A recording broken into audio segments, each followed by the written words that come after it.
Hi, I'm G, one of the directors at Esse Consulting, and this short video follows on from a campaign we sent out recently about control charts.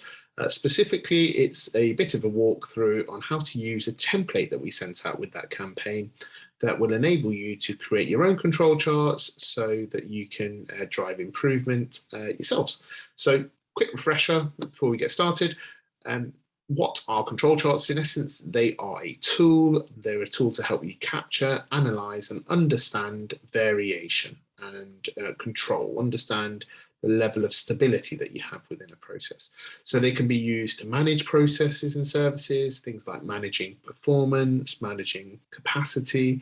But we love them because they're actually a driver for improvement, both proactive and reactive. So proactive can help you really understand the variation you have and try and get you to reduce that variation and get more stable processes, but also reactive, which has been the focus of the campaign, which is where something unusual happens, something that we don't expect to happen, and we really need to act. So it's understanding when to act and when actually you don't have to react, because it is very much the norm, and we're looking more at continuous improvement.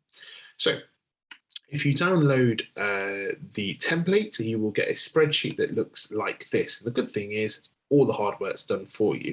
The task for you is capturing your data and entering your data on this sheet. So you are using column C, and you can see here there's 30 rows, but you can increase that just as you like.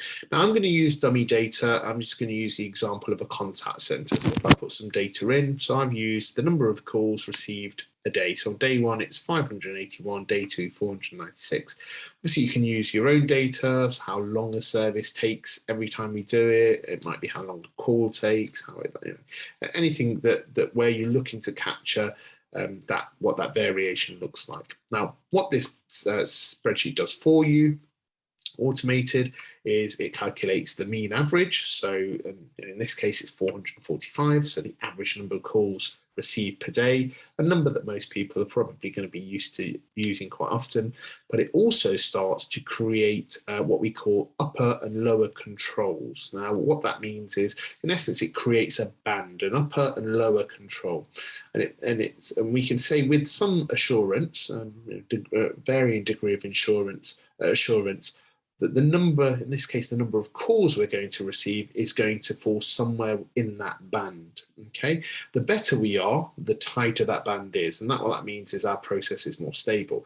The wider that band means that we have lots of peaks and troughs, but there is a degree of assurance that it's going to fall somewhere within that. Now, it does that using standard deviation. So in this example, what the first box here looks at is one standard deviation away from the mean. Okay, so one standard if our mean's 445, one standard deviation above, one standard deviation below. What that means is there's a 68% probability that, in this case, the number of calls we're going to receive is going to fall somewhere within that band. So the upper control is 543, the lower control 347. So it's going to be somewhere in there. Okay. Now, if we want more assurance, and we want to, let's say we want to set our capacity to it, we want to make sure we've always got enough capacity, we can use two standard deviations. Yes, that means there's a 95% possibility that it's going to fall within the upper and lower controls. Okay. In this case, it's saying it's going to fall somewhere between 641 and 249. Okay, a little bit easier to understand when we look at the control chart. A few lines on here. So the orange line, in essence, is your data. Yeah, so this is the number of calls received per day. The blue solid line is the average mean that you've got, so the 445 we had. And what you can see here are two bands. So we've got the dotted green line, upper and lower. So that's your one standard deviation. So again, 68% of the time, the number of calls in this example we're going to receive is going to fall somewhere within that band between the two green lines. Then we've got the two standard deviations above and below, which is the upper and lower control limits. It's going to be 95% of the time it's going to fall somewhere within that band. Okay, obviously the more peaks and troughs you have, the less stability you have, but it's still the norm. it's expected, okay? On this graph, what we do see, however, is this special cause. Now, if you just looked at the numbers, you might have looked at this and you've got 300 calls over here, and then looked at this number and sort of 600 calls. That's twice the number of calls, and you could be tempted to react to that immediately and think, but actually it still sits within that 95%, still fits within what is normal, what we can expect to see on a day-to-day basis. I'm not saying it's good, but it is normal. So we should gear ourselves up to that. This one, however, is unusual, what we call a special cause, and it can be lower, it can be higher. If it can be higher than the upper control or lower than the upper control. And what this is something that's unexpected. And what it means, and it should trigger, is action. We need to understand why that's happened and prevent it from happening in the future. If you're asking why is it important, if it's a special cause and hardly ever happens, why is it important to prevent it in the future?